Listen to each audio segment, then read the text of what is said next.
लाल फितीत ही योजना अडकणार आहे की काय असं चित्र दिसतंय. कारण मुळात ₹1,500 जे ही जी योजना आहे ती दर महिन्याला आहे. त्यामुळे दर महिन्याला जर हे अनुदान किंवा ही रक्कम दिली जाणार असेल, तर ती दर महिन्यालाच दिली गेली पाहिजे.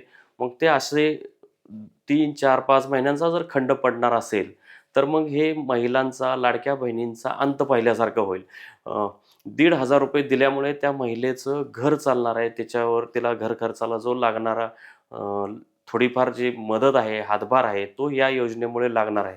परंतु ती जर वेळेतच रक्कम मिळणार नसेल, तर हे मात्र चुकीचं आहे असं सर्वच महिलांची म्हणजे लाभार्थी महिलांची भावना होईल. असंच तर सध्या चित्र दिसतंय. आणि महत्त्वाचं म्हणजे अ, या लाडक्या बहिणींना भुलवून त्यांना हे योजनेचं लाल गाजर दाखवून देवेंद्र फडणवीस असतील, अजितदादा